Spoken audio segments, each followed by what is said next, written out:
पहले तो यार आप लोगों से मेरा एक रिक्वेस्ट रहेगा कि पहले आप बेसिक लेक्चर और इसके पहले के जो 8 क्वेश्चन नंबर तक सम से वो देखना, फिर 9 तक देखना, आपके लिए कंफर्टेबल और इजी हो जाएगा, ठीक है? क्योंकि इसमें हम लोग आज सिर्फ देखने लगे प्लस कौन सा होगा, माइनस कौन सा होगा। एक बार वो समझ गए तो अपना आंसर तो ऐसे ही खत्म हो जाएगा। ओके, तो चलो स्टार्ट करते हैं बीआरएस का 9th वन क्वेश्चन, फिर करेंगे 10th वन और फिर अपना आंसर हो जाएगा अलविदा। मतलब चैप्टर हो जाएगा अलविदा, फिर करेंगे न्यू चैप्टर शुरुआत। तो चलो देखते हैं 9th में एग्जैक्टली है क्या। फर्स्ट है, पहले पता करो कि एज पर कैश बुक करना है कि एज पर पासबुक करना है। तो क्वेश्चन देखो, यहाँ लिखा है overdraft as per cash book. अगर सिर्फ कैश बुक होता तो हम एज पर कैश बुक करते, बट वर्ड यहाँ पे ओवरड्राफ्ट देने की वजह से हम जो सेकंड इफेक्ट है पासबुक में करेंगे। सिंपल सा मतलब फर्स्ट इफेक्ट किधर भी हो दो, चाहे कैश बुक हो या पासबुक हो, बट जो सेकंड इफेक्ट होगा वो किस में होना चाहिए, आपका पासबुक में ही होना चाहिए, ठीक है? इधर ना, ये कैश बुक ये पासबुक, अगर मान लो फर्स्ट इफेक्ट इधर हुआ तो कैश बुक सेकंड इफेक्ट इधर ही होना चाहिए। फर्स्ट अगर फर्स्ट इफेक्ट पासबुक में हुआ तो भी सेकंड इफेक्ट आपका इधर ही होना चाहिए, ध्यान रखना ऐसा। देखो पहले लिखा है cheque issue 2000 and presented to, simple सा समझ लो इसका मतलब, हमने चेक दिया तो मैंने अपने बुक में रिकॉर्ड किया कि पैसा गया। अपना बुक मतलब कौन सा बुक, कैश बुक। मतलब चेक इशू किया तो मैं सोचा मेरा कैश कम हो गया, क्या सोचूंगा, कैश कम हो गया, बट क्या पासबुक कम हुआ, क्लियर ही नहीं हुआ, प्रेजेंट ही नहीं, मान लो डिस होना जो भी मान लो, मतलब पासबुक में कुछ एंट्री हुआ ही नहीं, समझ लो क्रॉस चेक करके।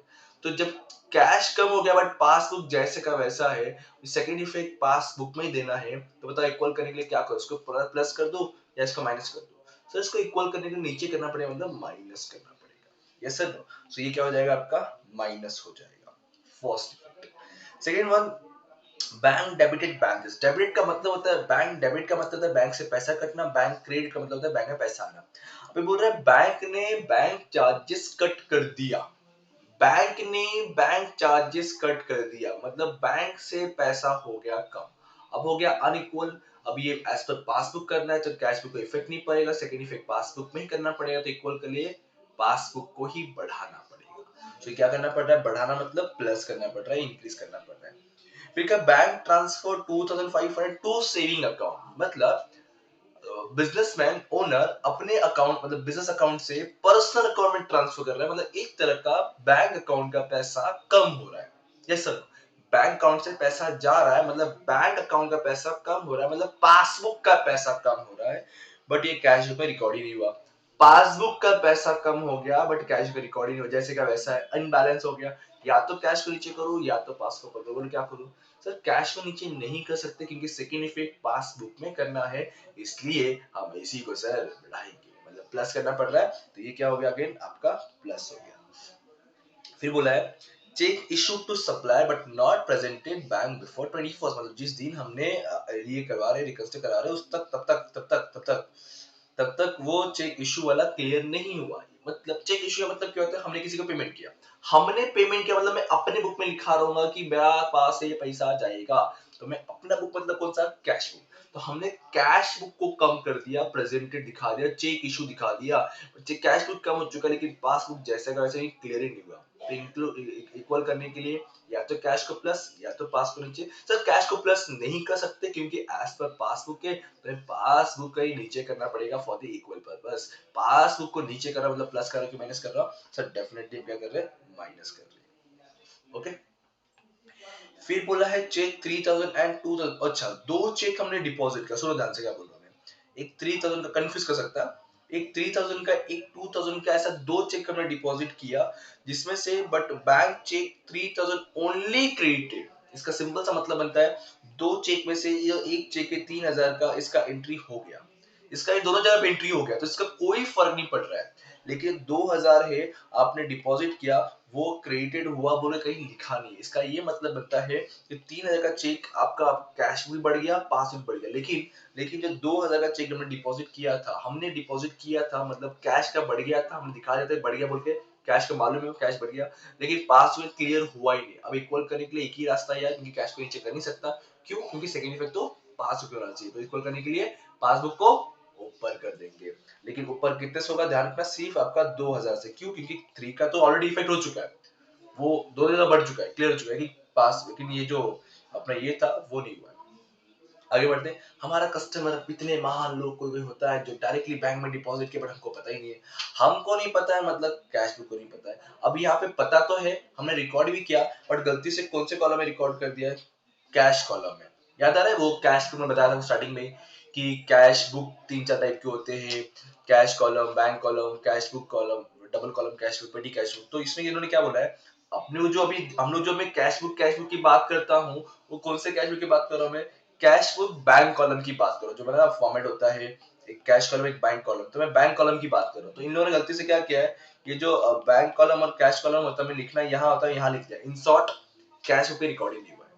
इन शॉर्ट क्या, कैश बुक में recording, cash book bank column में हमेशा रिकॉर्ड करना था, उसमें रिकॉर्ड ही नहीं हुआ है, बट बैंक में रिकॉर्ड हुआ है क्योंकि कस्टमर ने डायरेक्टली पेमेंट किया, मतलब बैंक का पैसा बढ़ गया, बैंक का पैसा बढ़ गया, बट कैश का पैसा बढ़ा ही नहीं, जैसे का वैसा है। तो क्या करूं, कैश को ऊपर कर नहीं सकता क्योंकि सेकंड इफेक्ट तो पासबुक देना है, सो पासबुक को ही नीचे करना पड़ेगा, मतलब इसी को क्या करना पड़ रहा है, माइनस करना पड़ रहा है। ओके, अब बोला bank debited interest on overdraft. Overdraft एक तरह का लोन है छोटा मोटा। तो बोला बैंक ने इंटरेस्ट को डेबिटेड किया, मतलब बैंक से कट हुआ है, बैंक से कट हुआ है, मतलब बताओ कैश बुक नीचे जाएगा कि पासबुक, बोलो पहला पहले फिर कितना जाएगा।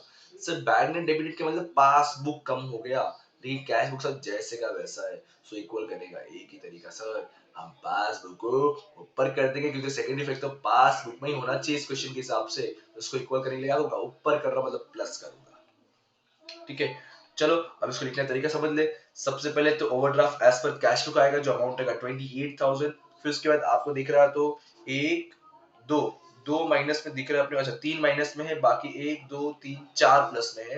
देखो प्लस में सबसे पहला आपका ये 2000 यहाँ माइनस में है, देखो 2000, एक मिनट, क्वेश्चन नंबर 9 अपने देख लेते हैं। 2000 अपना माइनस में है, किधर गया ये देखो, चेक इशूड एंड प्रेजेंटेड वाला, बराबर। उसके बाद 150 रुपए प्लस में है, साथ में करें, पहले पहले प्लस वाला देख ले, देखो ये प्लस वाला 150 रुपए, ये रहा 150 रुपए। उसके बाद ये देखो 2500 प्लस वाला, 2500 प्लस वाला। उसके बाद फिर 2000 प्लस वाला, 2000 प्लस वाला। फिर उसके बाद आपका 750 प्लस वाला, 70 प्लस वाला। इन सबको ऐड किया, यहाँ लिखा, यहाँ वर्ड ऐड है इसलिए इसको और इसको प्लस किया, और अमाउंट आ गया 33,400। अब लेस वाले पकड़ने अपने सारे। सो फर्स्ट वन 2000, ये रहा 2000। ठीक है, अगर ये सेंटेंस लिख पा रहे तो अच्छी बात है, कॉपी पेस्ट कर लो, कोई दिक्कत नहीं। उसके बाद 1500 रुपए, एक छूट गया, 1600 रुपए और 1500 रुपए दो है, 1600 1500। अब मुझे पूरा लेस करना है तो क्या करूंगा, पहले पूरा प्लस कर दूंगा कि टोटल लेस कितना करना है। तो पूरा प्लस की अमाउंट इधर आ गया, यहाँ पे लेस है इसलिए इसमें से इसको माइनस करो, यहाँ पे आ गया फाइनल अमाउंट। अब थोड़ा दिक्कत यहाँ समझो कॉन्सेप्ट को, यहाँ पे आपका पॉजिटिव आंसर है, ठीक है, overdraft as per cash book, तो यहाँ पे क्या आ गया, ओवरड्राफ्ट एज पर पासबुक आ गया। ठीक है, क्लियर है, डन, जो लिखा था वही आ गया, खाली ऊपर कैश बुक के नीचे पासबुक। ओवरड्राफ्ट कैश बुक का मतलब ही क्या होता है, क्रेडिट बैलेंस, और सिर्फ balance as per cash book का मतलब क्या होता है, डेबिट बैलेंस। ये समझो कॉन्सेप्ट, ठीक है, याद रखना। ठीक है, क्लियर इतना। सो ये हमारा क्वेश्चन 9 खत्म। देखो ऊपर इन द बुक सब आ गया, बैंक रिकंसिलिएशन स्टेटमेंट आ गया, जिस दिन रिकंसिल करा रहे हो उस दिन का डेट आ गया। इतने चीज आप करते हो तो आपका यार जितने मार्क का पेपर रहेगा आराम से पूरा आउट ऑफ मिलेगा, अगर इस तरह से प्रेजेंट करते हो तो। प्रॉपर बॉक्स बनाओ, ठीक है, अमाउंट रुपीस लिखो, देखो ये प्रॉपर बॉक्स है। कुछ बच्चे ना एकदम इतने कंजूसी करते हैं ना यार, कि इसको तो पहले आसमान पे लिखेंगे, ठीक है, फर्स्ट गलती ये करते हैं। सेकंड गलती ना, एक ये लाइन ड्रॉ कर देंगे बट ये नहीं करेंगे, या ये कर देंगे ऊपर नहीं करेंगे। अरे हवा में उड़ा दो, तुम लोग अच्छे से बहुत बना रहे हो, इज्जत से शिद्दत से करो यार, मार्क्स बुरा मिले, एक भी मार्क्स कोई नहीं काट सके। ठीक है, क्योंकि अभी से प्रैक्टिस करो तो 12th को काफी हेल्प देगा वो चीजें, तो प्रैक्टिस करा करो चीजें। सो ये हमारा क्वेश्चन 9 हो गया, इसको लिख लो, पढ़ लो और आगे बढ़ते रहो, और सुनील सर को याद करते रहो। Thank you so much, bye bye, जय हिंद दोस्तों।